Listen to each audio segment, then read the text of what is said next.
tidak mungkin kita bisa meraih kebahagiaan baik dalam urusan dunia maupun urusan akhirat. Maka hendaknya kita senantiasa memuji dan senantiasa memohon pertolongan kepada Allah Subhanahu wa taala.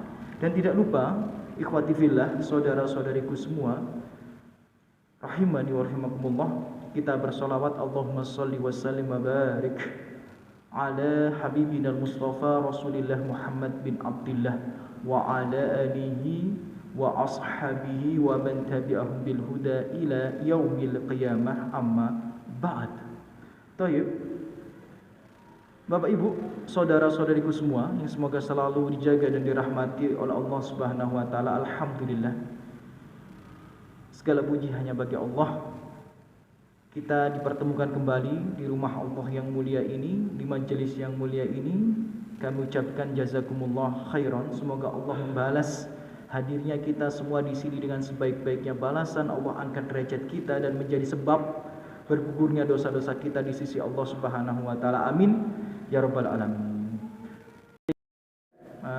Ini udah selang 2 bulan ya dari terakhir kita berjumpa, karena di pertemuan bulan yang lalu ya, qadarullah masya fa'ala, kami ada udzur sehingga kami berhalangan untuk bisa hadir di sini, dan alhamdulillah Allah pertemukan kita kembali untuk melanjutkan ya kajian fikih kita ini yang cukup recommended ya. Kitab yang akan kita bahas ini yakni Shahih Fikih Sunnah. Ya, kitab Shahih Fikih Sunnah ini sangat luar biasa, dipenuhi dengan ilmu bagaikan samudra yang teramat luas dan dalam. Dan tentu saja ini salah satu buku yang kami rekomendasikan untuk dimiliki di rumah, untuk menjadi koleksi kita dan kita baca ya di waktu-waktu senggang kita. Dan alhamdulillah, setahu saya buku Shahih Fikih Sunnah ini sudah diterjemahkan dalam bahasa Indonesia. Walaupun tentu saja cukup tebal, tapi kalau memang semoga Allah berikan rezeki yang luas kepada kita, ya kita beli dan kita jadikan koleksi ya di rumah ya, karena buku ini sangat-sangat luar biasa ya, berisi dengan lautan ilmu ya, samudra ilmu yang begitu luas dan dalam, sehingga wawasan kita ini bisa terbuka lebih jauh dan lebih luas lagi. Dan di pertemuan malam hari ini, Bapak Ibu sekalian, yang semoga selalu dijaga dan dirahmati Allah Subhanahu wa taala, kita masuk pada bab al-mash 'alal hawail, ya, mengusap ya sesuatu ya, mengusap sesuatu ya, atau hukum mengusap sesuatu dalam toharah ya. Jadi Bapak Ibu sekalian ya, toharah yang Allah wajibkan kepada kita ini, Bapak Ibu, di antaranya ada pembahasan tentang mengusap ya, mengusap. Dan sebagaimana kita tahu ya, bahwa toharah ini adalah bagian besar daripada keimanan.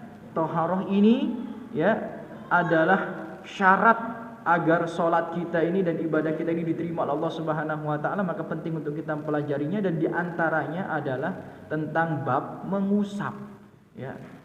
Dan apa yang diusap itu nanti kita bahas satu persatu tuh ya.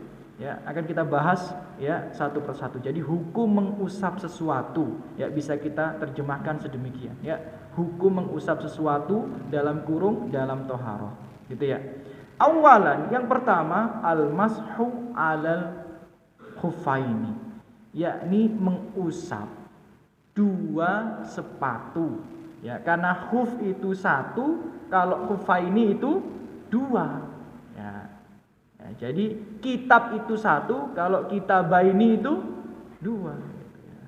Zaujah itu 1, kalau zaujata ini itu ya 2 gitu ya. Nah, jadi kalau 2 itu biasanya ditambah ya sama nun gitu ya. Itu ditambah ya sama nun. Nah, kayak gitu. Nah, ini kenapa nih kok senyum-senyum ini Bapak-bapaknya? Ya. Nah, baik. Bapak-Ibu sekalian, semoga selalu jaga rahmat Allah Subhanahu wa taala. Nah, kemudian di sini dijelaskan ya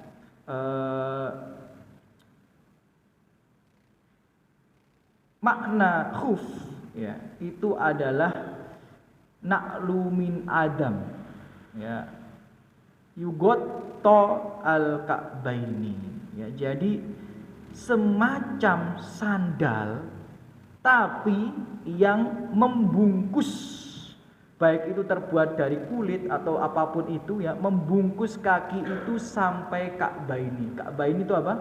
Mata kaki. Jadi yang dinamakan sepatu itu kalau dia itu membungkus sampai mata kaki. Nah, sekarang masru'iyah al-mashu 'alal khufaini. Disyariatkannya ya hukum mengusap atas dua sepatu itu. Ada dalilnya enggak? Karena kita ini membahas perihal agama harus ada dalil atau nas yang melandasi hal itu. Tayyib, Bapak Ibu sekalian, semoga selalu dijaga rahmat Allah Subhanahu wa taala. Ada sebuah hadis. Hadisnya sahih, riwayat Bukhari dan Muslim, ya. Hadisnya sahih riwayat Bukhari dan Muslim. Dikatakan seorang sahabat itu tawaddo'a wa masaha ala khufaihi. Ada seorang sahabat yang berwudu, tapi sampai kakinya tidak dibasuh, cuma diusap. Kemudian sahabat yang lainnya memperhatikan hal itu, loh, kok kakinya enggak dibasuh, kok cuma diusap. Faqila, bertanya dia, taf'al hada, kamu melakukan yang sedemikian? Faqala, dia menjawab, na'am, iya. Ra'aitu Rasulullah sallallahu alaihi wasallam bala thumma tawaddo'a wa masaha ala khufaihi. Karena aku pernah membersamai Rasulullah, kemudian mohon maaf, Rasulullah itu pipis, buang air kecil, kemudian Rasulullah wudu ya, sedangkan kakinya hanya diusap saja. Ngusapnya itu adalah pada sepatunya. Nah, jadi ini hadisnya riwayat Bukhari dan Muslim. Walaupun hadisnya banyak, satu saja sudah cukup menjadi landasan dalil bagi kita, karena hadis ini tidak terbantahkan. Riwayat Bukhari dan Muslim kesohihannya sangat akurat bahwa Rasulullah pernah wudu tanpa membasuh kaki. Cuma apa? Diusap kedua sepatunya saja. Ya, itu menunjukkan bahwa mengusap sepatu itu disyariatkan. Nah, kemudian Bapak Ibu sekalian yang semoga selalu dijaga dan dirahmati oleh Allah Subhanahu wa taala. Nah, di sini disebutkan kalau memang mengusap kedua sepatu itu disyariatkan dengan meninggalkan membasuh kaki, hukumnya itu apa? Apakah wajib? Apakah sunnah, apakah mubah, atau bagaimana, atau makruh misal? Nah, di sini ulama beda pendapat. Ya, al-mashu ala khufaini jaiz, wal ghusl afdal minhu indal jumhur. Ya, muallif hafizahullah taala berkata, ketika kita mengumpulkan semua kitab-kitab fikih, maka kita dapati jumhur ulama berpendapat ya, mengusap kedua sepatu itu hukumnya jaiz. Jaiz itu apa? Boleh, mubah. Jadi hukumnya jaiz, hukumnya mubah, hukumnya boleh. Sedangkan melepasnya kemudian membasuhnya dengan sempurna itu lebih baik. Itu pendapat apa? Jumhur. Jadi mayoritas ulama itu berpendapat jika kita melepas sepatu, melepas kaos kaki, kemudian membasuh kaki itu dengan sempurna ketika wudu, kata para ulama, ya mayoritas itu lebih baik. Namun seperti saya sampaikan tadi, ada perbedaan pendapat. Ya, ada perbedaan pendapat. Ya, misal Imam Abu Hanifah dan beberapa imam yang lainnya, tidak perlu kita sebutkan semua ya, dikatakan annal afdol fi haqqi kulli ahad bihasabi qadamaihi. Tayyib. Oh, bukan Hanafiyah ya, Hanabilah. Mohon maaf ya, di sini ya. Sedangkan menurut pendapat Hanabilah itu ya madhab Imam Ahmad bin Hambal ya, bukan Hanafiyah, Hanabilah ya. Berpendapat al-afdal al-masa ala hufaini akhdan bi rukhsah.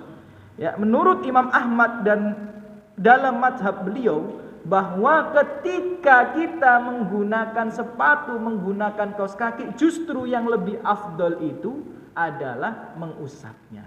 Jadi ulama berbeda pendapat, ya. Ulama berbeda pendapat antara, ya, mengusap sepatu atau membasuhnya dengan sempurna.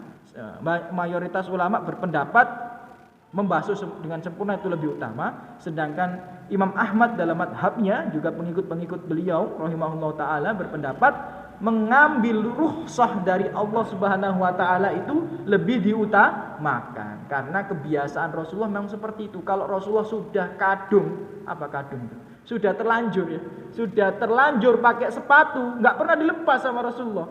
Kalau wudhu tinggal diusap. Itu hadis-hadisnya seperti itu. Itu yang menjadi pendapat Imam Ahmad bin Hambal. Sedangkan para ulama berpendapat, ya mungkin karena zaman itu untuk menggunakan sepatu itu kan susah, ya mungkin talinya sangat banyak, ya untuk menggunakannya pun sangat ribet lah. Sedangkan kalau kita sekarang, zaman sekarang kan sepatu kan lebih mudah dan sebagainya. Tapi ala kulli hal, intinya mengusap sepatu itu disyariatkan boleh, cuma ulama beda pendapat mana yang lebih afdol antara mengusap dan membasuh kaki itu. Baik. Nah, ini mulai ada beberapa penjelasan, ya, terkait detail hukum mengusap kedua sepatu. Nah, Bapak Ibu sekalian, semoga selalu dijaga rahmat Allah Subhanahu wa taala. Nanti ada penjelasan yang lainnya, muddah al-masah ala khufaini. Oke, kita tahu bahwa mengusap sepatu itu ketika berwudu adalah disyariatkan. Kita tahu itu disyariatkan dan bisa kita amalkan dalam kehidupan kita sehari-hari. Kemudian ada pembahasan atau pertanyaan yang lainnya. Sekarang berapa lama, ya, waktu yang diperbolehkan untuk seseorang mengusap sepatunya? Berapa lama? Nah, ini ulama juga beda pendapat. Ya, ulama berbeda pendapat. Mayoritas ulama berpendapat, ya, bahwa waktu yang diperbolehkan seseorang mengusap sepatu itu adalah 3 hari 3 malam bagi musafir, 1 hari 1 malam bagi mukim. Kami ulang sekali lagi, mayoritas ulama berpendapat bolehnya mengusap sepatu, mengusap kaos kaki misal, ya, bagi seseorang adalah ketika dia safar 3 hari 3 malam. Ketika dia mukim, tidak melakukan perjalanan safar, 1 hari 1 malam. Jadi Bapak Ibu, kita itu mengusap sepatu tidak harus nunggu safar. Tidak harus nunggu safar. Ya, jadi misal ibu-ibu ini, mohon maaf ya, sebelum keluar rumah ini sudah menggunakan kaos kakinya dalam kondisi suci. Yang sering pakai kaos kaki kan ibu-ibu nih. Ya, kalau kita kan sampai hitam semua itu jari-jarinya, ya. Ya, karena jarang pakai kaos kaki kecuali yang kantoran. Ya, kan? Nah, ibu-ibu itu kalau pakai kaos kaki, kemudian sebelum memakai kaos kaki dalam kondisi suci, kemudian mohon maaf ya, ini ilmiah ya, jadi harus kami sampaikan. Kemudian buang angin, hadas, ya, dan mau sholat di jalan, di musola, di masjid pinggir jalan misal, atau di tempat kajian, tidak harus ibu-ibu melepas kaos kakinya, nggak harus. Kenapa? Karena pensyariatan, ya, mengusap sepatu, mengusap kaos kaki tidak hanya diperuntukkan bagi musafir, tapi juga dibolehkan bagi mukim. Ya, jadi lawan diddun atau apa itu? Antonim, ya kan? Ya, daripada musafir itu mukim. Ya, mukim itu berarti kita tidak safar. Nah, kalau musafir yang membedakan adalah waktunya saja, 3 hari 3 malam, mukim 1 hari 1 malam, dan hadisnya ini sangat banyak. Saya sebutkan beberapa saja. Misal diantaranya ada hadis riwayat Muslim. Ya, dikatakan, ya, dari Ali radhiyallahu anhu, beliau berkata, Nabi sallallahu alaihi wasallam ja'ala thalathata ayyamin wa layalihinna lil musafir. Sesungguhnya Nabi Muhammad sallallahu alaihi wasallam menjadikan 3 hari 3 malam itu, ya, bagi seorang musafir, wa yauman wa lailah lil mukim, sedangkan satu hari satu malam bagi orang yang mukim. Ya, dan ada beberapa hadis yang lainnya, tapi ya seperti yang kami sampaikan di awal kajian kita, karena kitab ini itu terlalu tebel, saking banyaknya ilmunya mu'alif ini ya. Kalau kita sebutkan semua nggak cukup ini waktunya ya. Jadi yang penting kita sebutkan hadisnya sahih satu udah cukup lah, atau dua gitu ya. Intinya 3 hari 3 malam bagi musafir dan 1 hari 1 malam bagi orang yang mukim. Tapi ini pendapat mayoritas ya. Sedangkan pendapat sebagian ulama yang lainnya ya, pendapat sebagian ulama yang lainnya mengatakan bahwa tidak ada batasan khusus. Gak ada batasan khusus. Ya, benar-benar gak ada batasan khusus. Ya, dan itu hadisnya ada riwayat Abu Dawud ya, dan ada beberapa hadis yang lainnya. Cuma ya, hadisnya ini didoifkan oleh ulama-ulama yang lainnya. Jadi kadang-kadang Bapak Ibu, kenapa kok ulama beda pendapat? Karena sebagian ulama mengambil hadis ini ya, kemudian ulama yang lain mengambil hadis ini dan bertentangan. Lah kita bagaimana sebagai seorang awam cari hadisnya yang paling sahih? Kan zaman dulu itu pentasihan hadis kan susah. Zaman dulu, tapi zaman sekarang gampang. Ya, zaman sekarang ini lebih gampang untuk melihat derajat kesahihan hadis. Nah, kalau ini riwayat Muslim ya pasti sahih. Kalau ini riwayat Abu Dawud kita teliti dulu dan ternyata oleh para ulama setelah diteliti hadisnya dhaif. Di sini disebutkan ada seorang bertanya kepada Rasulullah SAW, amasaha alal khufaini, apakah boleh kami mengusap kedua sepatu kami ketika wudu? Rasulullah menjawab, na'am. Kemudian ditanya, yauman, 1 hari boleh? Boleh. Nah, yauman. Kemudian dia bertanya lagi, kalau 2 hari boleh? Rasulullah mengatakan 2 hari, wa yauma ini boleh, 2 hari juga boleh. Kemudian wasalasa, kalau 3 hari ya Rasulullah, Rasulullah SAW mengatakan wa masyita, terserah kamu. Ya, jadi 3 hari, 4 hari, 5 hari, 6 hari boleh, selama tidak batal. Apa yang membatalkan seseorang itu membasuh sepatu itu dilarang, nanti akan ada pembahasan itu ya. Beberapa yang membatalkan akhirnya kita nggak boleh ngusap sepatu lagi. Ya, intinya selama nggak batal boleh, terus menerus boleh. Tapi ini pendapatnya lemah karena yang paling kuat ya adalah 3 hari 3 malam bagi musafir, 1 hari 1 malam bagi mukim. Nah, sekarang ini ada permasalahan yang lainnya. Oke, kita sepakat ambil pendapat yang mayoritas bahwa boleh mengusap sepatu ketika wudu ya. Boleh mengusap sepatu ketika wudu adalah 1 hari bagi mukim, 3 hari 3 malam bagi musafir. Pertanyaannya, kapan dimulai waktu itu? Paham maksudnya? Kapan dimulai waktu itu? Apakah pertama kali pakai kaos kaki itu tadi? Apakah pertama kali pakai sepatu itu tadi? Atau ketika pertama kali terjadi hadas?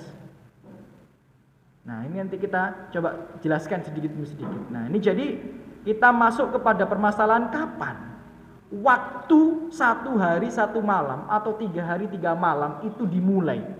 Nih, ada 5 pendapat, tapi saya sebutkan 4 aja. Ya, kalau saya sebutkan semuanya ada yang satu bikin bingung, nanti jenengan malah kurang paham atau kurang bisa menangkap dengan baik ya, karena yang satu tuh nanti butuh penjelasan agak panjang, jadi saya sebutkan 4 saja. Tapi di sini ada 5 ya. Di sini mu'alif menjelaskan ulama berbeda pendapat ya, menjadi 5 pendapat ya. Pendapat yang pertama ini pendapatnya Syafi'i ya, Sufyan Ats-Tsauri, Abu Hanifah ya, dan sebagian Hanabilah.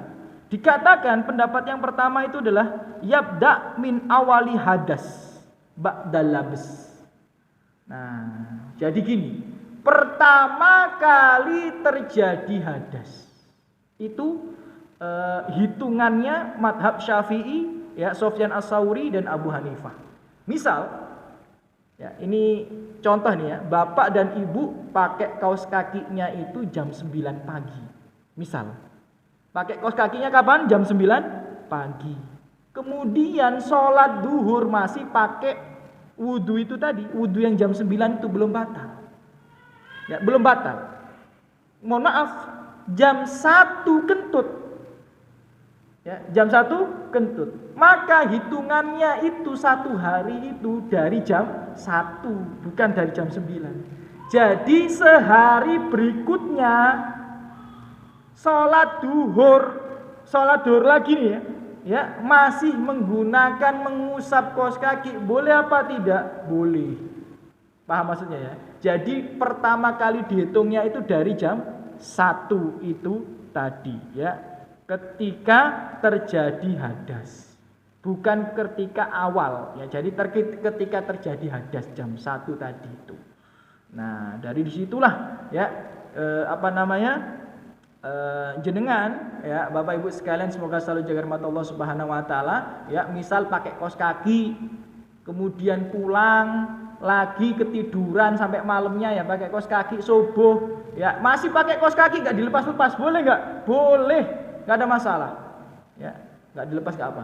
Kenapa? Karena kita mukim, hitungannya selama tidak lebih dari 1 hari 1 malam ya, jadi masih jam 1, masih kurang jam 1 ya masih boleh. Itu pendapat yang pertama. Pendapat yang kedua, yabda min waqtil labs, dimulai dari pertama menggunakan sepatu atau kaos kaki itu tadi.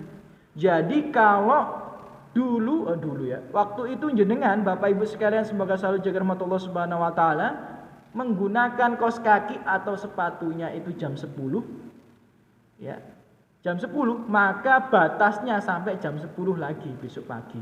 Duhurnya boten angsal, walaupun mohon maaf kentutnya tetap jam 1 ya, tetap boten angsal ya, tetap harus ya duhur itu dilepas ya, sepatu sama kaos kakinya harus wudu dengan sempurna, dibasuh kakinya. Taib. Kemudian Bapak Ibu sekalian, semoga selalu dijaga rahmat Allah Subhanahu wa taala. Yang ketiga ya, pendapat yang ketiga ini Imam Sya'bi. Pendapatnya Imam Sya'bi, beliau mengatakan dihitung 5 kali sholat ya, dihitung 5 kali sholat. Jadi kalau jenengan menggunakan rukhsah mengusap sepatu itu 5 kali sholat, maka sholat yang ke-6 sudah tidak diperbolehkan. Sampai segitunya ya ulama ya. Ya gimana, nggak ada dalilnya memang ya. Kan penjelasannya cuma umum, 3 hari 3 malam. Akhirnya ulama berijtihad maksud daripada 3 hari 3 malam tersebut ya. Penjelasannya cuma secara umum saja. Akhirnya ulama berijtihad makna daripada 3 hari 3 malam. Kemudian yang nomor 4, yabda min hina awali masa badal hadas. Nah, yang nomor 4 itu adalah pendapat yang dipilih mu'alif, yang dipilih penulis rahimahullahu hafidhahullahu ta'ala. Bagaimana yang nomor 4? Dimulai dari pertama kali mengusap ya. Yang pertama tadi dimulai dari pertama kali hadas, kentut misal kita kentut, kencing, mohon maaf ya, BAB ya, itu pertama kali hadas itu hitungan yang pertama. Kemudian yang kedua, pertama kali menggunakan, itu yang kedua. Yang ketiga dihitung 5 kali sholat. Yang keempat dihitung pertama kali mengusap. Paham? Jadi mohon maaf ini, jenengan jam 9 itu dalam kondisi wudu, pakai kaos kaki, pakai sepatu. Sholat duhur masih pakai itu. Kemudian jam 1 atau jam 1 ya benar, jam 1 pipis. Jam 1 pipis. Tidak langsung diusap. Diusapnya menjelang asar. Ya, diusapnya menjelang asar, maka hitungannya kapan? Menjelang asar tadi ya, jam 2 tadi misal, atau setengah 3 ya misal tadi. Ya. Nah, gitu. Ya, ulama berbeda pendapat. Nah, yang dipilih oleh penulis di sini adalah yang terakhir itu, pertama kali mengusap. Tapi tentu saja pendapat yang paling hati-hati adalah pertama kali memakai, itu pendapat yang paling hati-hati. Tapi belum tentu yang paling hati-hati itu yang paling benar ya, belum tentu. Ya, saya ulang sekali lagi ya. Yang hati-hati belum tentu yang paling benar, ya. Karena kalau yang hati-hati itu yang paling benar, wah, repot jenengan. haram semua nanti kita ini. Ya, beneran ini ya. Kalau yang paling hati-hati itu yang paling bener, repot kita ini. Ya, jadi yang paling bener itu yang paling kuat dalilnya, bukan yang paling hati-hati. Kalau yang paling hati-hati, yang paling bener susah. Beneran susah hidup kita ini. Ya, kayak dalam mazhab Syafi'i, yaitu dalam mazhab Syafi'i itu kehati-hatiannya sangat luar biasa sekali. Ya, sangat luar biasa sekali. Makanya ada orang kalau saklek melu mazhab Syafi'i, wis lah percaya aku, nggak bisa dia. Walaupun dia ngomong kita ini harus bermadhab, dan kalau bisa nggak boleh keluar dari madhab ini. Pertanyaannya dia bisa apa enggak? Dia nyuruh orang biar tidak keluar dari madhab, padahal dia sendiri keluar dari madhab itu. Ya. Dia sendiri keluar dari madhab itu. Ya. Banyak ya, pendapatnya Imam Syafi'i itu yang sangat hati-hati. Contoh misal, ya. Kotoran hewan itu apapun jenisnya, apakah dia bisa dimakan, nggak bisa dimakan, haram semua untuk dikonsumsi. Kenapa? Karena dia najis. Haram untuk dikonsumsi, haram untuk diperjualbelikan, haram untuk dimanfaatkan. Kalau haram dimanfaatkan, bayangkan kalau seluruh Indonesia ini menggunakan pupuk kalau pakai organik yang pakai istilahnya itu? Ya, kotoran sapi, kotoran kambing itu digunakan untuk semua sayur-sayuran dan tumbuhan yang ada di Indonesia. Bayangkan, berarti haram semua ini nanti. Kalau kita ngikut madhabnya Syafi'i, haram semua nanti. Kan nggak boleh. Ya. Kalau antum ke Malang, ya, saya pernah lihat video di YouTube itu ternyata pestisida alami itu adalah menggunakan semprotan kencing sapi. Itu alami, disemprot buahnya itu biar nggak dimakan serangga, nggak dimakan hama dan lain sebagainya. Itu kalau menurut mazhab Syafi'i nggak boleh. Berarti buah-buah yang jenengan beli yang dari Malang itu semuanya itu kalau ngikut mazhab Syafi'i nggak boleh. Jadi beneran ini ya, ini bukan berarti ngecek atau apa, enggak, ini menunjukkan bahwa kita ini kalau saklek pada satu mazhab nggak bisa, terlalu berat. Yang lagi rame nih, yang lagi rame. Dalam mazhab Syafi'i, ya Bapak Ibu sekalian, serangga itu haram dikonsumsi. Haram. Yang boleh itu cuma belalang. Tidak dikiaskan kepada semua serangga. Nah, sedangkan ini lagi rame nih, ya. Sedangkan kita tahu banyak ya obat-obatan atau bahan makanan kita ini terbuat dari serangga. Banyak. Nah, kalau kita ngikut pendapat mayoritas ulama, serangga itu boleh dikonsumsi dikiaskan dengan belalang. Tapi kalau ngikuti mazhab Syafi'i nggak boleh. Belalang boleh dikonsumsi, selain itu serangga hasyarot itu termasuk khobais. Ya, binatang yang jijik dan tidak boleh dikonsumsi. Padahal ya, salah satu pewarna alami makanan yang berwarna merah itu serangga. Ya, namanya karmin. Ya, namanya apa? Karmin. Jadi jenengan kalau mengkonsumsi makanan, ya donat, kemudian ada selai warna merah itu, ya, atau jenengan minum susu warnanya merah itu keping-pingan itu, ya, jenengan minum susu, minum apapun yang rasa stroberi yang warnanya merah. Nah, itu hampir semuanya itu adalah terbuat dari pewarna alami karmin. Karmin itu apa? Serangga, kayak kutu. Itu kalau ngikuti mazhab Syafi'i haram. Makanya NU Jawa Timur, ya NU Jawa Timur mengharamkan karmin. Jadi jenengan kalau beli susu rasa stroberi itu haram. Jadi beneran ini, ya jenengan apapun yang rasa stroberi yang pink-pink itu kemungkinan besar haram. Kenapa? Karena pewarna makanannya itu terbuat dari serangga karmin yang warna merah itu tadi. Tapi kalau kita ngikut pendapat mayoritas, ya atau beberapa ulama yang lainnya, ya boleh. Paham maksudnya ya? Ya, jadi itu Bapak Ibu sekalian, bahwa kita ini ya memang mencari yang paling benar, bukan mencari yang paling hati-hati, enggak. Kalau mencari paling hati-hati semuanya haram, semuanya nanti ya, semuanya haram ya. Taib, itu 4 penjelasan kapan dimulai ya masah atau mengusap dua sepatu itu. Nah, kemudian ini ada pertanyaan lagi nih, ya. Masya Allah ya. Ini saking kreatifnya ini penulis ini sampai membuat permisalan-permisalan yang berkaitan dengan mengusap sepatu. Misal, bagaimana ketika orang itu mukim?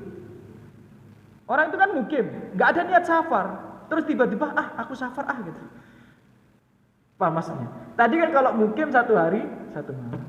Nah, kalau dia mukim nggak ada niat safar, tiba-tiba safar, ya. Tiba-tiba safar, bagaimana hukumnya? Nah, ini ulama beda pendapat, sampai dibahas seperti itu ya sama penulis ini ya. Sampai seperti itu dibahas ya. Jadi ada yang mengatakan nggak boleh. Kalau di awalnya dia nggak ada niat safar, berarti 1 hari 1 malam doang harus dilepas.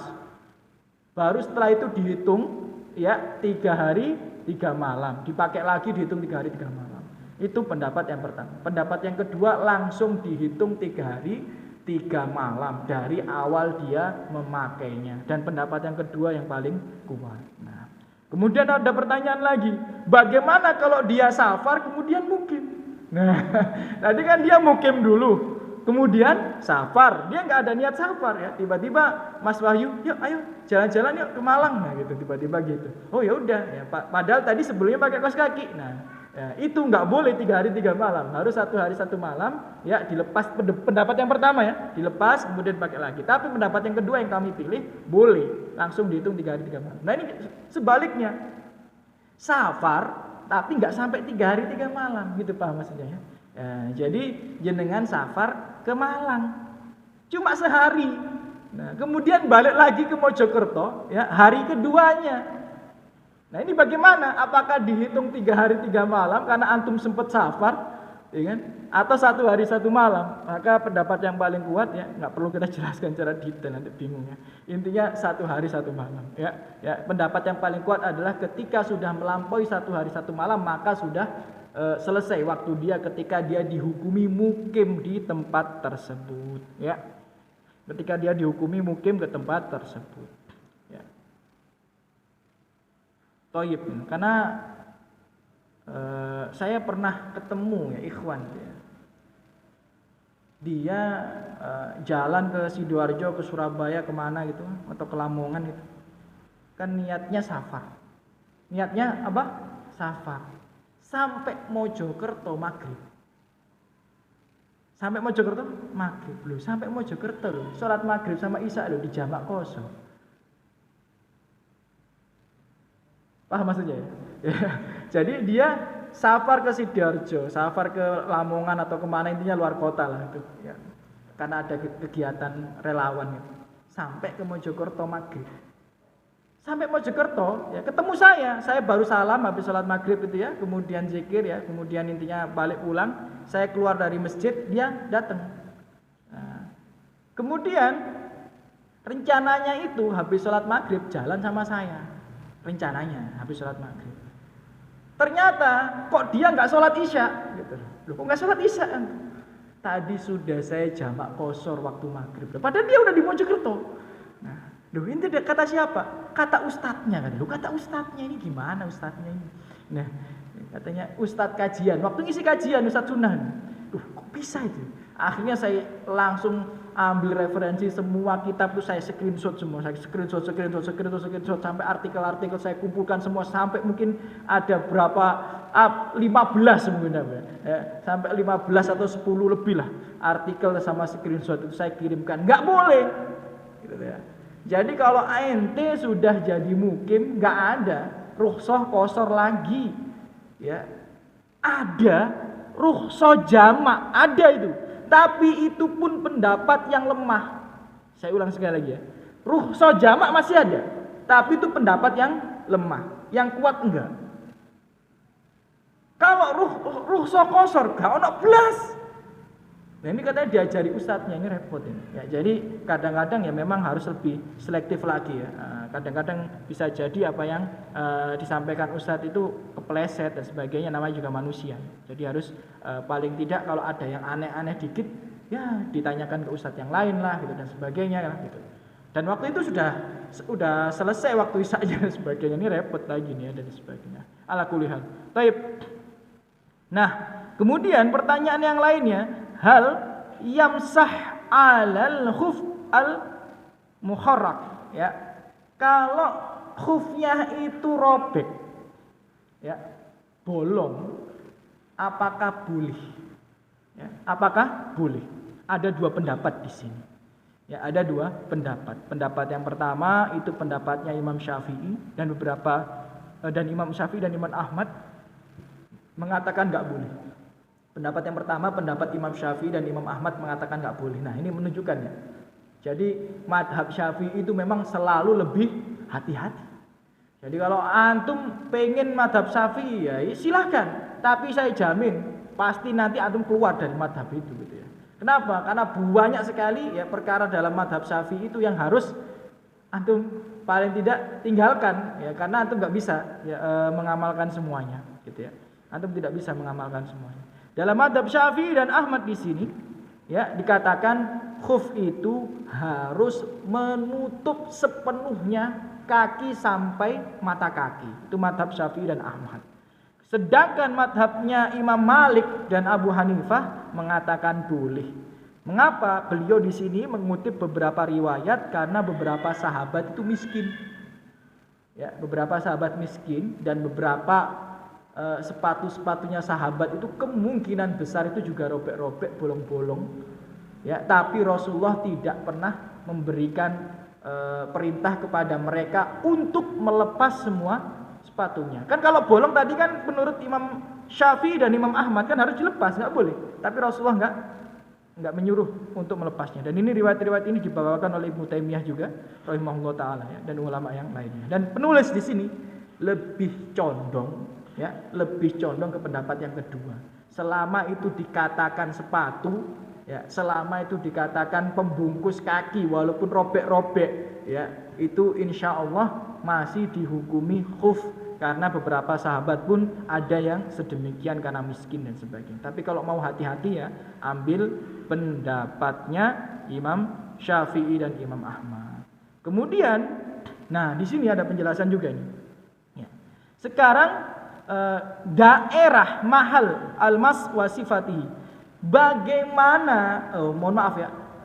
Daerah mana dari sepatu itu yang diusap? Dan bagaimana sifat mengusapnya?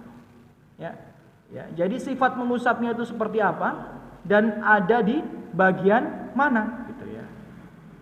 Ini Bapak Ibu sekalian, semoga selalu dijaga dan dirahmati Allah Subhanahu Wa Taala.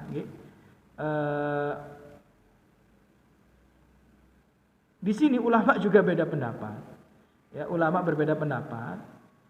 Mayoritas ulama berpendapat bahwa yang diusap itu adalah bagian atasnya. Hadisnya sahih riwayat Abu Dawud, Baihaqi, Daruqutni dan yang lainnya. Ali bin Abi Thalib radhiyallahu anhu berkata, "Lau kana din birra'i," seandainya agama itu dengan akal, lakana asfalal khuffi aula bil masi min a'laha. Seandainya agama itu dengan akal, tentu saja bawahnya sepatu itu lebih utama untuk diusap daripada atasnya, kata Ali bin Abi Thalib. Laqad ra'aitu Rasulullah sallallahu alaihi wasallam, aku sesungguhnya telah melihat Rasulullah sallallahu alaihi wasallam yamsah ala dhahir khuffaihi. Ya, saya melihat beliau itu mengusap dhahir, ya, punggung atasnya saja. Ya, bagian sepatu sekali cukup. Ya, sekali cukup, gak disebutkan karena cuma mengusap, gak disebutkan marotan sanian, salah samarot, enggak, cuma diusap sekali. Ya, itu pendapat mayoritas ulama. Nah, ini pendapatnya Imam Syafi'i enggak. Pendapatnya Imam Syafi'i atau madhab Syafi'i yang diusap atas bawah. Nah, karena beliau mengambil hadis, ya, di sini disebutkan Ana Rasulullah sallallahu alaihi wasallam tawaddoa wudu famasaha asfal khuf wa a'laha. Kemudian beliau mengusap atasnya, bawahnya juga atasnya sepatu beliau sallallahu alaihi wasallam. Tapi hadis ini menurut para ulama riwayat Abu Dawud itu dhaif. Maka daripada itu pendapat yang pertama lebih kuat. Tapi kalau jenengan mengikuti mazhab Syafi'i, kalau yang diusap harus atas bawah. Ya, kalau mengikut mazhab Syafi'i yang diusap adalah atas bawah, tapi mayoritas ulama mengatakan atasnya saja. Kemudian Bapak Ibu sekalian, semoga selalu dijaga rahmat Allah Subhanahu wa taala, apa yang membatalkan ya mengusap kedua sepatu itu? Ada 3 ini, makanya jangan harus paham ya. Ada 3 hal yang bisa membatalkan ya mengusap kedua sepatu. Yang pertama al-janabah. Ya, yang pertama adalah janabah. Karena disebutkan dalam hadis Rasulullah SAW itu ya mengusap sepatunya baik dalam kondisi pipis, baik dalam kondisi BAB. Loh, BAB itu nggak usah dilepas, nggak usah. Rasulullah nggak dilepas. Ya, jadi sepatunya, mohon maaf ya, sepatunya, kaos kakinya kalau BAB, kalau pipis, Rasulullah itu nggak dilepas. Sedangkan ketika janabah, ya, ketika junub, Rasulullah melepas kedua sepatunya. Hadisnya sahih. Nah, itu pendapat yang pertama. Jadi yang membuat melepasnya sepatu itu ya yang tasyrik mengusap sepatu itu batal adalah janabah. Janabah itu bisa karena jima, bisa karena mimpi basah. Baik. Yang kedua, inqidai muddah. Ya, al-muddah. Jadi habisnya waktu ya masa mengusap tadi. Kalau mukim tadi kan 1 hari, ya kalau musafir 3 hari 3 malam. Yang ketiga, naza al-huf wal ihdas qabla labsihi. Dia melepas sepatunya kemudian berhadas. Ya, jadi kalau dia berhadas saat tidak melepas sepatu nggak ada masalah. Walaupun berkali-kali nggak ada masalah. Tapi ketika dia lepas berhadas maka hukum mengusap sepatu tadi dimulai dari awal ya, dihapuskan lagi. Thayyib. Dan disebutkan di sini ya ulama juga berbeda pendapat. Seandainya ya, ini misalnya saya kasih contoh ya. Bapak Ibu mengusap sepatu jam 10 pagi. Ya, Bapak Ibu mengusap sepatu jam 10 pagi. Ya. Untuk sholat duhur. Ya, jadi jenengan itu dari awal berangkat, misal ada kajian jam 7:30 itu ada kajian.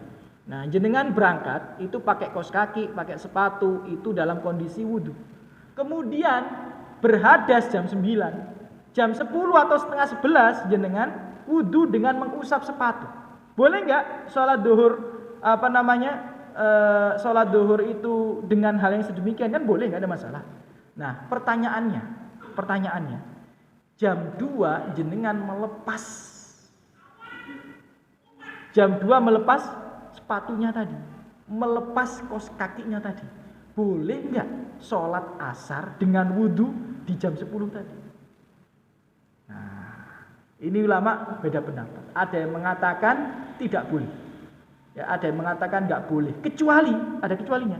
Kecuali apa? Ketika dilepas langsung dibasuh kakinya. Paham maksudnya? Nah, jadi ketika jenengan lepas kaos kaki langsung dibasuh kakinya, itu kakinya saja loh ya, nggak usah wudhu yang lain, kakinya saja. Nah, itu boleh dilanjut sampai asar. Nah, tapi ada yang mengatakan nggak harus, ya, nggak harus, ya, karena tetap dihukumi memiliki wudhu atau memiliki toharoh dalam artian dalam tanda kutip ya, tidak perlu wudhu lagi. Nah, itu pendapat yang paling kuat yang dipilih oleh mu'alif. Sama dengan tayamum juga seperti itu. Ulama beda pendapat. Jenengan sudah tayamum ya untuk sholat asar. Kemudian masuk waktu maghrib jenengan ketemu air.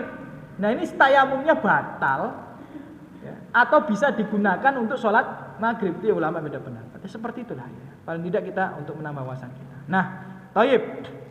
Di sini ada pembahasan tapi nggak perlu kita jelaskan secara detail karena waktu kita sangat terbatas dan saya ingin sekali pertemuan ini selesai ya, pembahasan tentang mengusap sepatu dan mengusap hal-hal yang lain, karena ini kan babnya ini bukan hanya mengusap sepatu judulnya, tapi hukum bukan hanya sepatu yang diusap, tapi hukum mengusap sesuatu nggak hanya sepatu. Nah, di sini dibahas juga bagaimana hukum mengusap kaos kaki. Nah, itu ulama beda pendapat. Ada yang mengatakan nggak boleh, ada yang mengatakan boleh dengan syarat. Apa syaratnya? Nggak boleh tipis. Memang kayak gitu nih. Ada pendapatnya kayak gitu sebenarnya. Jadi ada yang mengatakan tidak boleh karena hadisnya itu sepatu bukan kaos kaki. Ada yang mengatakan boleh, syaratnya nggak boleh tipis, ya, harus tebel gitu ya. Karena kalau tipis tidak masuk kategori kayak seolah-olah penutup kaki dan sebagainya. Nah, kemudian yang ketiga boleh secara mutlak, dan mu'alif di sini mengikuti pendapat yang boleh secara mutlak. Ya. Nah, toyib. Nah, Bapak Ibu sekalian, itu sedikit saja, tidak mau kita bahas secara panjang lebar karena ada beberapa pembahasan yang lebih penting daripada itu. Sampun masuk Isya ya? Sampun. Adzan dulu. Nggih, adzan dulu nanti kita lanjutkan. Nah, ini soalnya ada pembahasan yang lebih penting. Misal mengusap imamah, mengusap peci, mengusap khimar atau jilbab bagi perempuan, ini penting nih pembahasannya. Jadi ingin kami bahas ya hal itu sebelum kita tutup kajian kita pada malam hari. Monggo silakan, nanti insyaallah kita lanjutkan.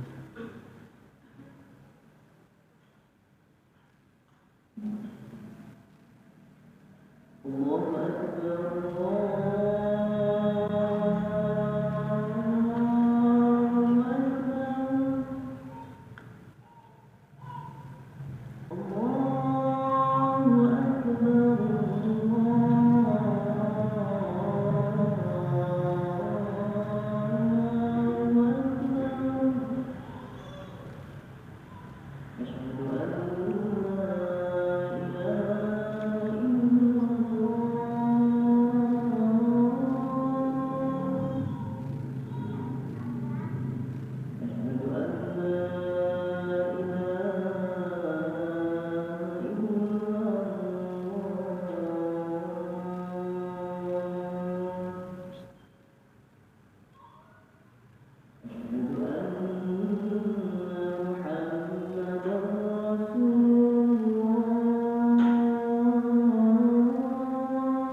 Alhamdulillah, salatu wassalamu ala rasulillah. Bapak Ibu, ummahat, ya, ikhwani fillah rahimani rahimakumullah. Kita lanjutkan kajian kita pada malam hari ini, masih membahas tentang bab hukum mengusap sesuatu. Tadi pembahasan yang pertama adalah mengusap, kedua sepatu. Nah, sekarang pembahasan yang kedua adalah al-mashu ala ghita'ir ras. Mengusap, hukum mengusap penutup kepala. Nah, penutup kepala itu ada macamnya banyak. Ya, penutup kepala itu macamnya banyak. Yang pertama, al-mashu alal imamah. Yang pertama itu adalah imamah.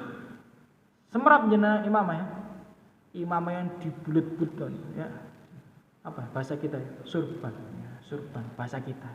Ya, intinya yang dibulet-bulet di kepala itu kain panjang, dibulet-buletin di kepala itu imamah. Bagaimana hukum membasuh imamah tanpa mengusap imamah tanpa mengusap kepala. Karena yang dimaksud ini mengusap imamah ini berarti mengusap penutup kepala, ini berarti tidak perlu kepalanya diusap. Nah, di sini mayoritas ulama berpendapat boleh karena ada hadisnya. Hadisnya sahih riwayat Bukhari. Ya, ra'aitu Rasulullah sallallahu alaihi wasallam, kata seorang sahabat, melihat Rasulullah sallallahu alaihi wasallam masaha alal hufaini, ya kan, mengusap kedua sepatunya, wal imamah, juga mengusap imamahnya. Jadi beliau ini ya Amr ya radhiyallahu anhu pernah melihat Rasulullah sallallahu alaihi wasallam itu berwudu tanpa mengusap kepalanya, cuma mengusap imamahnya saja, dan tanpa membasuh kakinya, cuma mengusap sepatunya. Hadisnya riwayat Bukhari sahih. Namun sebagian Syafi'iyah atau dalam mazhab Syafi'i disyaratkan ada bagian sedikit kepala yang ditumbuhi rambut itu basah. Sedikit aja. Nih. Bisa gini. Nah, ini. Jadi ada basah dikit, diusap dikit gini, kemudian ke belakang boleh. Jadi harus ada sedikit kepala yang ditumbuhi rambut. Nah, repot yang botak itu dilepas kabeh. Kan angel golek di sing ono rambute gak ono sampai ada mburi kene barang. Ya, jadi itu pendapat sebagian Syafi'iyah, tapi itu pendapat lemah karena hadisnya ini sahih dan hadisnya ini banyak, cuma kami sebutkan satu saja. Ya, kami sebutkan satu saja bahwa para sahabat itu melihat Rasulullah mengusap imamahnya. Enggak perlu mengusap kepalanya. Itu pendapat yang sahih. Nah, ini khusus buat ummahat ini. Ada pembahasan unik ummahat sekalian. Semoga selalu dijaga rahmat Allah Subhanahu wa taala. Ya, masul mar'ah 'alal himar. Ya, hukum seorang wanita itu mengusap himarnya. Jilbabnya bahasa kita. Kalau kita kan jilbab ini kan istilah di Indonesia ini jilbab itu ya himar itu ya. Jadi kalau kita bilang himar itu adalah jilbab itu. Nah, jadi bagaimana hukumnya ya seorang wanita mengusap himarnya? Ya. Syekhul Islam Ibnu Taimiyah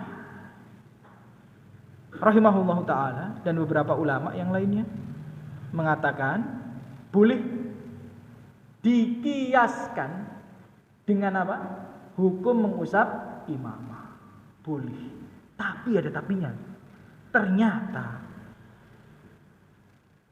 imam 4 madhab, Abu Hanifah, Malik, Syafi'i, Hanabilah, enggak boleh. Jadi ummahat mohon maaf ya, jenengan kalau dulu pernah melakukannya sedemikian ya di saat di luar rumah gitu ya, wudu ya, masjid kan kadang-kadang masjid ada yang tempat wanita nggak tertutup gitu ya, wudu kemudian takut auratnya kelihatan ya, akhirnya jenengan usap saja bagian khimarnya itu, cuma diusap saja bagian kerudung atau jilbabnya itu. Ternyata itu adalah pendapat sebagian kecil ulama, tapi mayoritas ulama berpendapat tidak boleh. Nah, kenapa? Karena mayoritas ulama mengambil hadis riwayat Aisyah. Ya, hadis yang diriwayatkan oleh Aisyah. Nah, jadi Bapak Ibu sekalian, semoga selalu dijaga rahmat Allah Subhanahu wa taala. Di situ disebutkan ya. An Aisyah annaha adkhalat yadaha tahtal khimar wa masahat bi ra'siha wa qalat bihada amaroni Rasulullah sallallahu alaihi wasallam. Ada sebuah hadis yang jadi rujukan, walaupun hadis ini memang ya ulama agak berbeda pendapat, tapi hadis ini dihukumi bisa diterima oleh 4 imam madhab. Jadi dikatakan Aisyah dulu ketika wudhu di depan umum, apa yang dilakukan sama Aisyah? Apakah diusap khimarnya? Enggak, ternyata yang dilakukan sama Aisyah itu ditarik sedikit khimarnya, kemudian dimasukkan tangannya sedikit untuk mengusap sebagian kepalanya. Itu yang dilakukan Aisyah radhiyallahu anha. Kemudian beliau berkata, ya, beliau berkata, bihada amaroni Rasulullah sallallahu alaihi wasallam. Seperti inilah, ya, Rasulullah sallallahu alaihi wasallam memerintahkan atau menyuruh atau mengajariku. Jadi memang pendapat yang lebih kuat itu harusnya tidak diperbolehkan mengusap khimar kecuali benar-benar darurat. Ya, kecuali benar-benar darurat atau paling tidak, ya, untuk memudahkan itu tadi apa? Tarik sedikit khimarnya, kemudian dimasukkan sedikit apa? Jari jemari yang basah itu tadi. Nah, itu untuk menghindari menyelisihi pendapat mayoritas ulama. Nah, baik. Kemudian gimana kalau kolan suwah ini, peci? Nah, ini ulama, jumhur ulama mengatakan nggak boleh. Jadi jenengan males, ya, basahin kepala, ngeluh Ustaz kalau aku nek apa jenenge ngusap sirah itu ngeluh aku. Akhirnya peci nih digini ini. Nah, ini mayoritas ulama ya tidak membolehkan. Nah, baik. Pembahasan terakhir ini bagaimana hukum, ya, al-masah alal jabir, mengusap perban atau apapun yang menutupi luka. Kan yang menutupi luka itu bukan hanya perban, apalagi contohnya gips, ya, misalnya kalau orang patah itu dan sebagainya pakai gips. Ya, intinya alat atau sesuatu yang digunakan untuk menutupi luka itu, ya. Itu bagaimana? Ya, hukumnya itu bagaimana? Baik.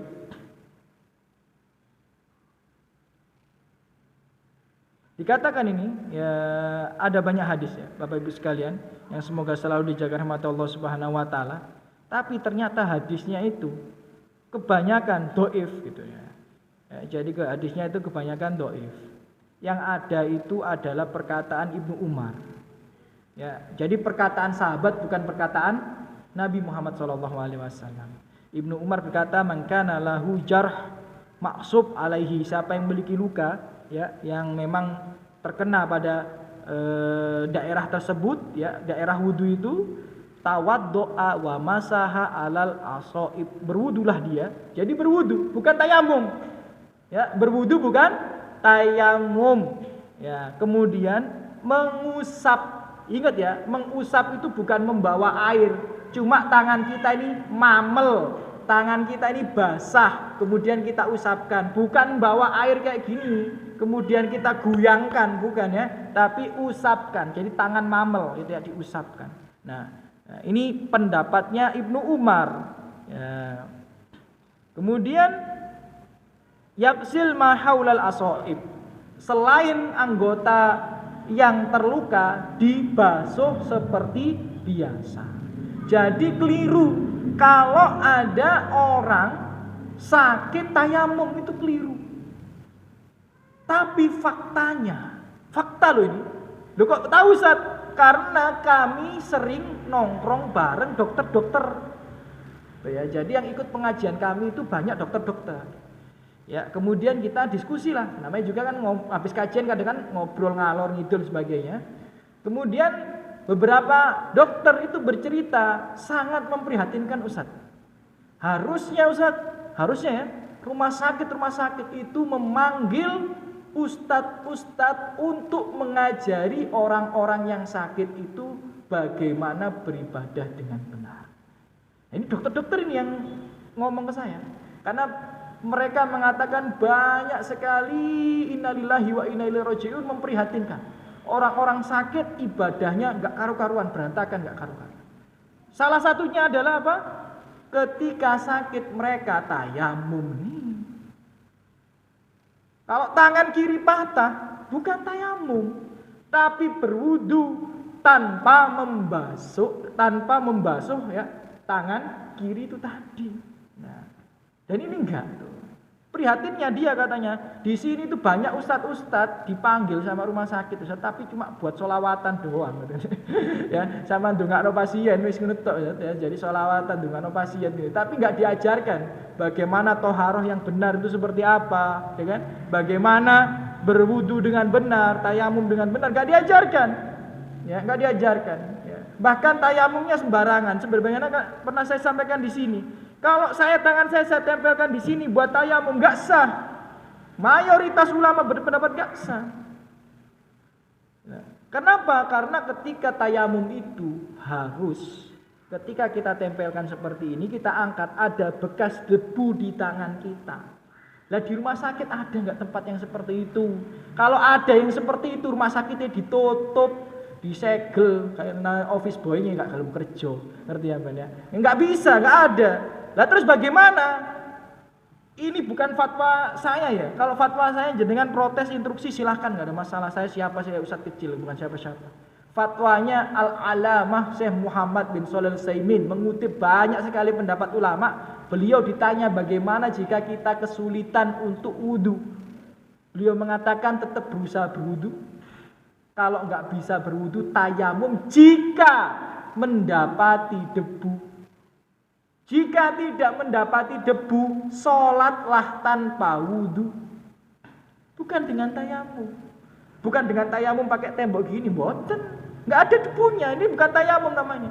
Jadi pendapatnya Syekh Muhammad Shalih Al-Utsaimin mengutip banyak pendapat para ulama, sholat tanpa wudu. Misal orang sakit, nggak ada yang nunggoi, ya, keluarganya nggak ada, susternya nggak ada, dia wudu nggak bisa, mau tayamum juga nggak ada debu, ya, dia sholat tanpa wudu. Ya, sholat tanpa wudu, atau mungkin dijamak, ya, di waktu yang memungkinkan untuk dia menjamak sholat tersebut.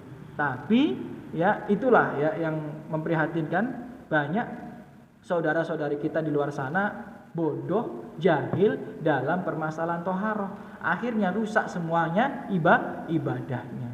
Padahal harusnya sebelum seseorang itu belajar perkara yang lainnya, ya, harusnya dia paham permasalahan toharoh terlebih dahulu. Toharoh dulu, sholat, ya kan, puasa, zakat, ya. Sampai saat ini, ya, saya itu berapa kali bertemu orang-orang kaya yang nggak paham ngitung zakat. Sampai saat ini. Belum lama saya ketemu orang yang masya Allah kaya raya sekali, tapi dia nggak paham benar masalah zakat, nggak paham. Padahal sebenarnya orangnya itu baik. Tapi baik saja itu nggak cukup kalau kita bodoh. Baik saja itu nggak cukup menjadi orang soleh kalau kita bodoh dalam urusan agama. Ini belum lama saya diskusi sama beliau. Padahal beliau ini mohon maaf umurnya sudah 70 tahun lebih. Kayanya dari dulu. Bayangkan ya, kayanya dari dulu, sekarang umurnya 70 tahun lebih. Ternyata ngitung zakatnya itu dihitung semua sama dia. Rumah-rumahnya yang ada 4, ada 6, ada 7 itu dihitung semua zakat. Bayangkan. Ya, jadi rumahnya itu dihitung zakatnya. Padahal rumah kan nggak ada zakatnya, kecuali jenengan jualan rumah. Nah itu beda lagi. Ya, mobil ada zakatnya nggak ada, kecuali jenengan jualan mobil. Nah itu beda lagi karena zakat perniagaan nanti masuknya. Nah jadi rumah-rumahnya dia dizakati. Kemudian ketika semua sudah ditotal sama dia zakatnya, dicicil gitu ya. Jadi sama dia dicicil zakatnya. Kenaan Ustaz nek tak kei langsung nanti wis mbok malah gak karu-karuan gitu ya. Apa namanya dibuat ini nanti gak bermanfaat. Jadi dicicil sama dia tiap bulan sekali dikasih. Ini versi dia loh ini ya. Ini versi dia. Bayangkan umurnya udah 70 tahun lebih ya kan. Selama puluhan tahun ternyata zakatnya keliru, gak karu-karuan kayak gitu. Nah, ini bagaimana nanti pertanggungjawabannya di sisi Allah Subhanahu wa taala. Ya. Jadi Bapak Ibu sekalian ya, tolong perkara-perkara yang wajib dipahami dulu gitu. Jangan sampai hanya karena perkara yang kecil yang tidak kita pelajari gara-gara kita anggap remeh akhirnya kita masuk neraka. Berapa banyak hadis yang menjelaskan orang bodoh dalam perkara-perkara kecil akhirnya masuk neraka. Ada orang bodoh masalah cebok masuk neraka.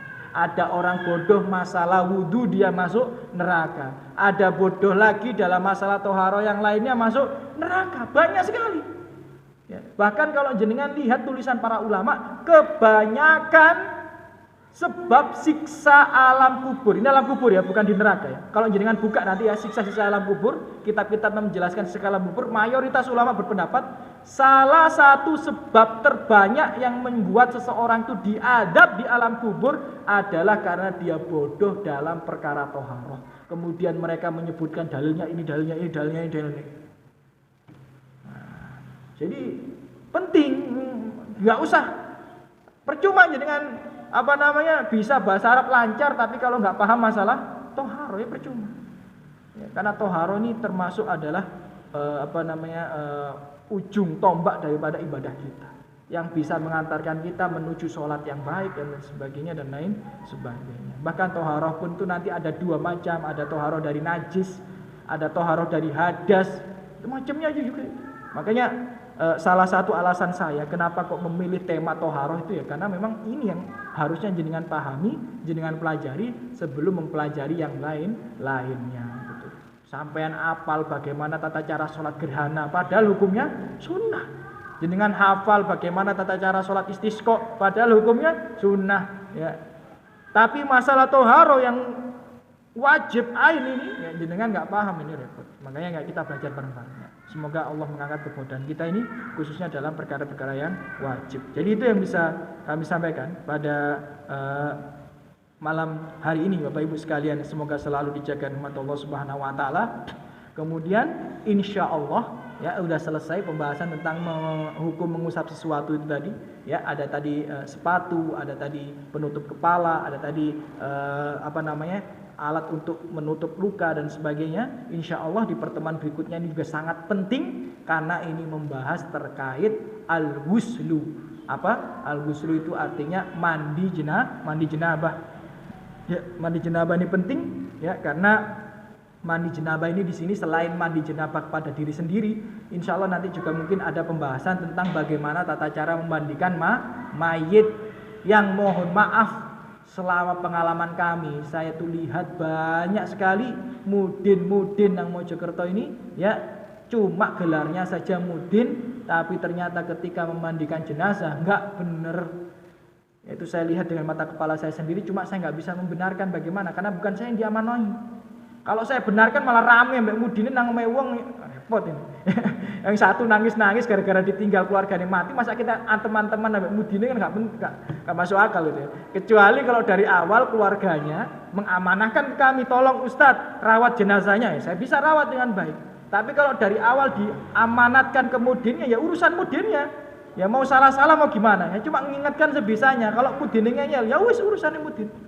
Dan ternyata pengalaman kami hampir semuanya itu tidak tahu cara memandikan jenazah yang baik dan benar. Maka daripada itu saran kami pribadi, baik bapak maupun ibu belajar bagaimana tata cara memandikan jenazah yang benar. Kemudian kalau ada keluarganya yang meninggal, mandikan sendiri. Itu paling aman. Kecuali jenengan punya komunitas Islami ya yang sudah jenengan percaya mengenal sunnah, jenengan amanahkan ke dia, jenengan amanahkan ke ustadz, aman juga. Tapi kalau mohon maaf diamanahkan di sebelah itu, wis lah pengalaman kami itu berantakan semuanya, nggak ada yang sesuai sunnah. Ya maka saran saya mending ya daripada jaga wong kan mending kita belajar sendiri, kemudian kita urus sendiri. Beberapa ikhwan itu istrinya meninggal dimandikan sendiri. Boleh nggak? Boleh. Memandikan istri itu boleh, memandikan suami itu boleh. Tapi memandikan orang tua, memandikan anak yang lawan jenis nggak boleh. Tapi kalau istri, suami lawan jenis boleh. Ya, nah itu mending dimandikan sendiri, aman. Ya, terus mungkin kalau tinggal gotong-gotong dan sebagainya itu nanti minta bantuan sebagainya, gampang kok insya Allah. Ya, daripada jenengan amanahkan kepada mereka-mereka yang tidak memahami hal tersebut. Aku qouli hadza, mungkin ada pertanyaan? Bapak Ibu sekalian terkait hal ini sebelum kita tutup ya tentang mengusap sepatu tadi atau mengusap penutup kepala, mengusap bagian tubuh atau alat yang digunakan untuk menutup luka dan sebagainya. Tidak ada aja. Nah, kalau tidak ada, baik ya kita cukupkan. Alhamdulillah salatu wassalamu ala Rasulillah. Semoga yang hadir di sini dibalas oleh Allah Subhanahu wa taala dengan sebaik-baiknya balasan. Allah angkat derajatnya, Allah limpahkan rezekinya, Allah limpahkan rahmatnya. Apabila ada yang memiliki hutang, Allah mudahkan untuk melunasi hutangnya. Allah angkat masalah, musibah, penyakit yang menimpa dirinya maupun keluarganya. Allah mudahkan untuk tercapai hajat-hajatnya yang baik, yang Allah ridhoi, yang bermanfaat untuk dunia dan akhiratnya. Dan semoga Allah berikan kita taufik dimudahkan dalam dalam ketaatan. Allah berikan kita hidayah sehingga kita terus berada dalam bimbingan Allah, berada di atas kebenaran, dan dihadiahkan husnul khotimah dan dikumpulkan di surga Allah Subhanahu wa taala. Amin ya rabbal alamin. Kita tutup dengan doa kafaratul majelis. Subhanakallahumma wa bihamdika asyhadu an la ilaha illa anta astaghfiruka wa atubu ilaik. Assalamualaikum warahmatullahi wabarakatuh.